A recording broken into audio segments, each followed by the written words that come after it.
How is everybody doing? How is everybody?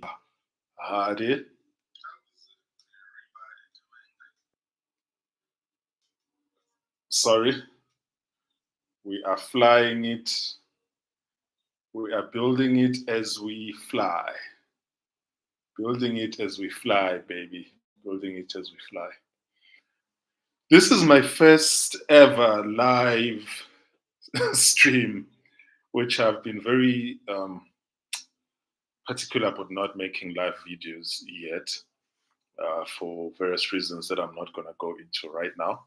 But because of the magnitude of this video that I'm making today, I decided that this might actually be the right time for me to do a live video. And I hope that going forward, I'm going to be able to do more and more live videos. But then, folks, that will depend obviously on the performance on this video, and also it will also depend on the topic that I want to talk to at a particular time. As you can see, I normally just talk about things that matter to me, which I suppose affects the performance of the channel. Because you can talk about all kinds of foolishness and you can grow your page very fast and then start making money. I understand that wisdom, but um, I've chosen this path, and so I'm just going to stick to it for now. I wanted to talk about South Africa. In the past, what do you want to call it? The past few weeks, I've done a series on South Africa's economy, infrastructure development, and things like that.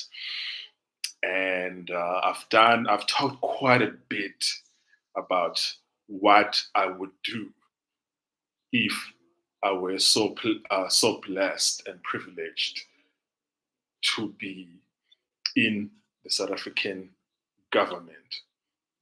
I've covered a lot of key policy issues that have to do with infrastructure development and infrastructure investment, and I've particularly noted that these will add 1% to the GDP of South Africa. And I've already noted that 1% is not even close to being enough.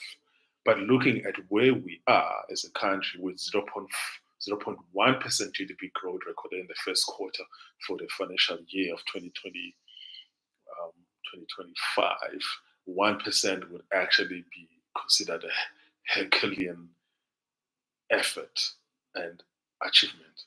But now, what I want to paint a picture now is in terms of what a government in South Africa would need to consider in terms of planning going forward.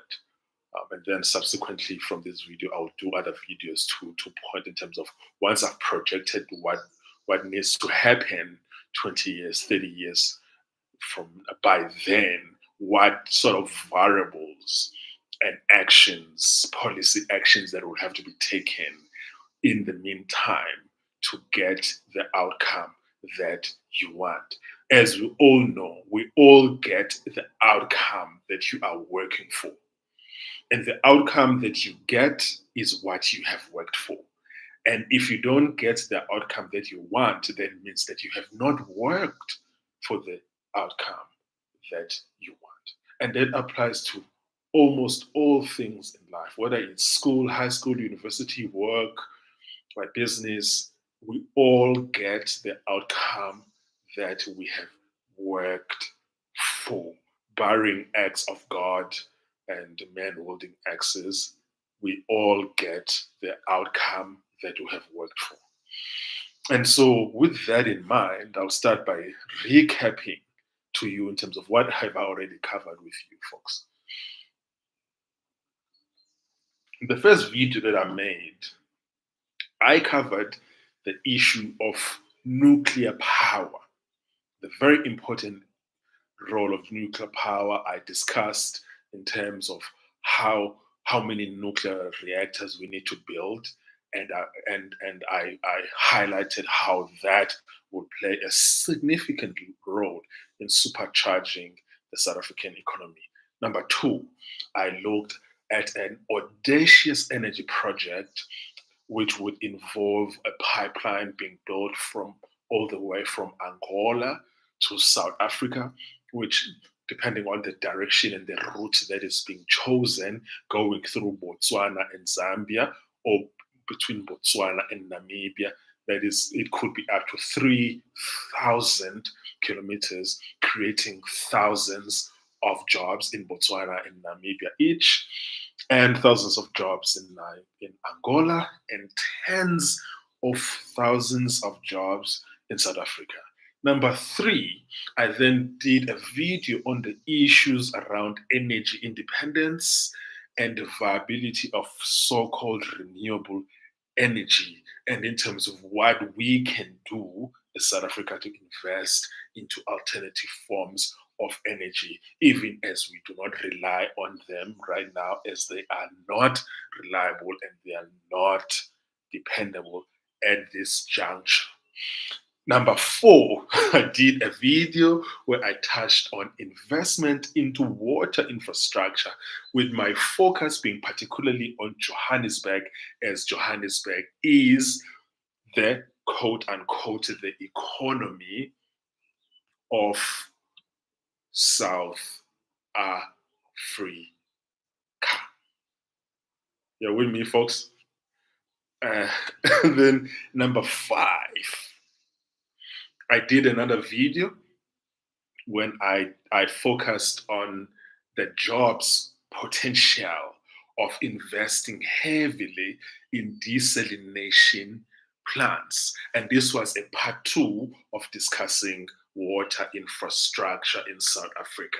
And I was discussing in terms of how desalination plants will become even more and more important as we move forward, as countries have become water scarce, and as also there are always competing demands for water. And in our particular instance, I would say that, for instance, I made an argument that all of our surface water and underground water that we have in my home country of South Africa is, let's just say, 80 to 90% of that water is being used for agricultural purposes. And then I said, in order for us to actually have water security, desalination plants would be very important. Have a look at this. I'm gonna link all of the links to these videos that I did so that you can watch all of them as well. And I discussed all of these issues that I was discussing also in relation to how much the number of jobs that will be created, high paying engineering jobs, high paying skilled jobs that are not necessarily engineering jobs, but skilled jobs. And then video number six, I looked at the issue of road infrastructure and bridge infrastructure. And I focused again primarily on Johannesburg, as Johannesburg is the economy of South Africa. And I did a wide-ranging discussion of the state of the bridge infrastructure in Johannesburg, with 70 to 80% of bridges in Johannesburg being in a state of disrepair, with only 15 to 20% of bridges in Johannesburg being in the state where they meet code, where they meet their engineering design codes. This is not to say that they are in a good, very good condition, or in a good condition, or even excellent condition, but to say that only 15 to 20% of bridges in Johannesburg are in a fair condition, meaning they meet the minimum requirements of meeting their design code. I discussed that in terms of what is needed there, but also with regards to the potential to create thousands of high paying engineering jobs. I then did a seventh video where I discussed railway infrastructure in South Africa in general. And again, folks, no surprise there, I focused on Gauteng, as Gauteng is, again, as you know, the economy of South Africa, and I discussed how the Heartland Network in particular, and I made some suggestions about how it need to be expanded as far as Delmas and Witbank, and maybe as far as Rustenburg, because of the amount of industrial economic activity that is happening in these two provinces of Mpumalanga and Northwest Province, with Gauteng primarily just being a financial hub of South Africa, not the industrial hub, but the provinces that we can consider as industrial hubs being Mpumalanga Province and Northwest, and the importance of connecting these two provinces with Gauteng in order to connect industry with finance services. And I discussed also how most of the rich black millionaires live in Mpumalanga and in the Northwest. I had to go through that in order to show that I have already demonstrated in several ways that I know what I am talking about. I've argued that these 7 videos that I did just covered only 1% of GDP growth that will be added into the South African economy.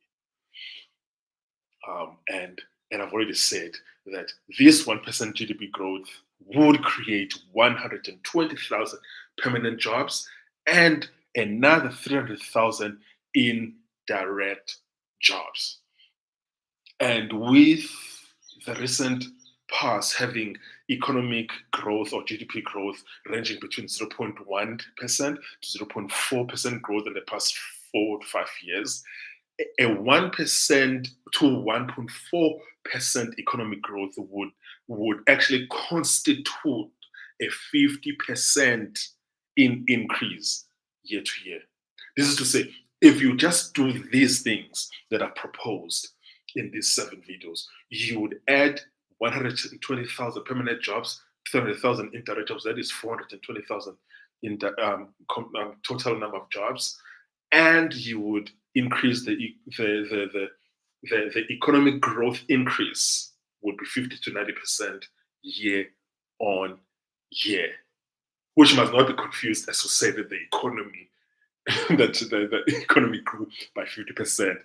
This is to say that the rate of increase itself increased by 50 to 90%, if that makes sense. If you don't understand that, just drop a comment below. Yeah, because we are measuring growth rate, and if your growth rate is 0.1%, and then you grow, and now your new growth rate is 1.4%, the change in that growth rate is 50 to 90%, if that makes sense. Okay, cool. So now what I intend to do in this video is to say, if we stand here in 2025 as South Africans, wherever we are in the world, whether you are in New Zealand, Australia, wherever you are, and we are dreaming together and we're saying, where do we want to see the country 20 to 30 years from now in terms of the size of the economy? I would say currently the economy of South Africa is around $418 billion. We would love to see the economy of South Africa in 20 to 30 years from now being around $2 trillion. That would mean that initially I had thought that, listen, we can get to $2 trillion in 5 to 10 years. But then when I was doing my projections, calculations on the spreadsheet, different models, I realized that growing the economy from where it is to $418 billion to $2 trillion in 5 to 10 years would mean that the economy is growing at 17% every year for 10 years straight. And that is just not something that is reasonable. So, because we need to have reasonable projections and realistic projections. And then I had to look at another different projection model of saying, okay, say if you want to grow it then to $2 trillion in a matter of 15 years, what sort of growth would you need? And then I realized that you can get to $2 trillion in 15 to 17 years if you are growing the economy at 10% year on year, which is also quite high. I don't think that there's any economy in the world in the past 20 years that has been able to grow at 10% year on year for even 5 years in a row. Like, I think China has been able to do 10% growth, oh, 1 year here, 1 year there. So expectations of growing at 10% for 15 to 16 years straight are just unrealistic. So then I looked at another different model, which then says, okay, let's get to $2 trillion of the size of the economy in 20 years. And that would actually mean that we would be growing at 6% economic growth year on year, and we would still not get to $2 trillion. This is to say that this is very, very difficult. This is a very, very difficult goal that we have. If we are growing at 6% year on year, we would, after 20 years of doing that without dipping, which already is actually quite incredible and quite impressive, and looking in terms of the historical evidence of what South Africa has done in the past, some might even argue that it's impossible because, like, if you haven't even been able to grow at 4%, like, or even 3% or 2% in the past couple of years, then how are you going to grow at 6% consistently year on year for 20 years plus? But we will need more than 20 years, which is why the title of the video says the vision for South Africa for the next 20 to 30 years. Because after 20 years, if you are growing at 6% year on year, you will be sitting at $1.3 trillion in terms of the size of the economy. And no matter how you look at that, that is quite an impressive feat, actually, looking in terms of all the issues that we are dealing with as South Africa, looking at everything that we have been dealing with in the past 5 to 10 years. If the South African economy is at $1.3 trillion, that would mean that we have unemployment rate that is below 15%.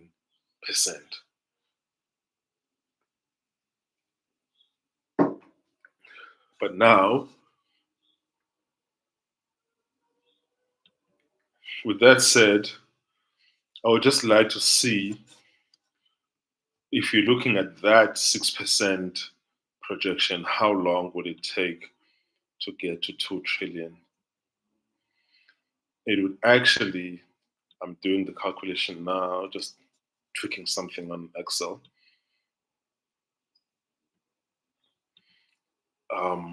That will take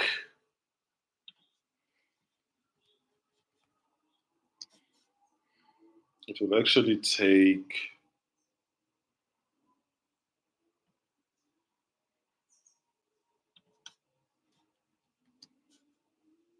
how many years? 29 years, 28 years, no, 27 years. 27 years, if we're growing at 6% year on year, we can actually get to $2 trillion. Then the next question then becomes, how do we do these things? And I would really not right now want to go into that, but that is very, very, very, very important.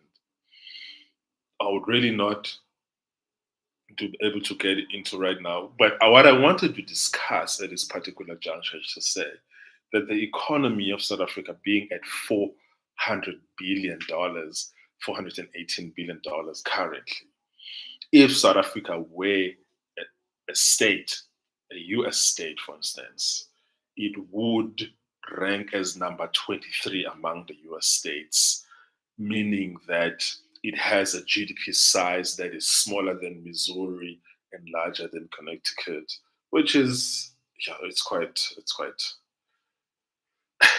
small. That is to say that there are 22 individual US states which currently have an individual GDP that is larger than that of South Africa.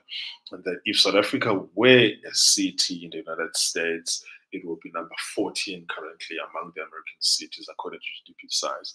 It has a GDP that is smaller than San Jose in California, but larger than Phoenix, Arizona.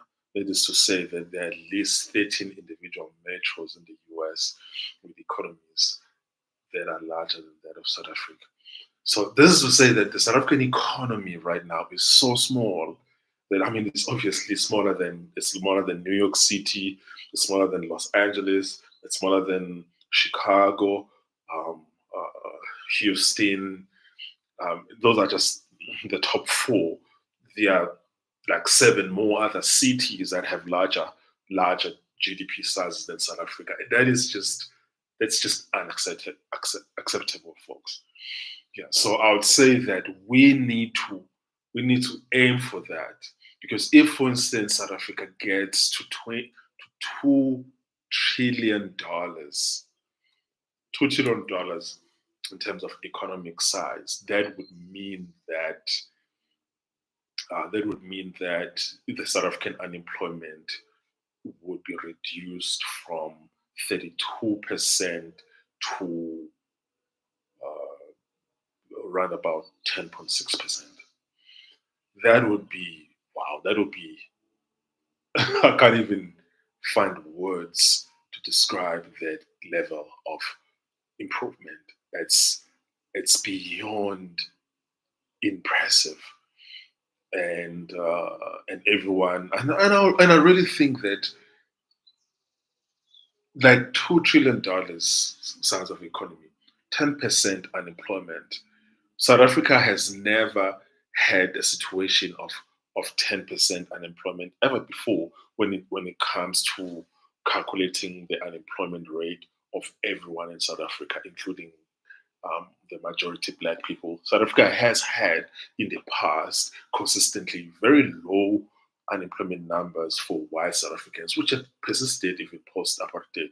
But in terms of having unemployment rates that low, or even single figure unemployment rates, if South Africa has a single figure unemployment rate, that would mean that South Africa has an unemployment rate that is comparable to any of the OECD countries, or any, if we just limit our discussion to Europe, it will have an unemployment rate that is comparable to European nations, and that will be quite impressive.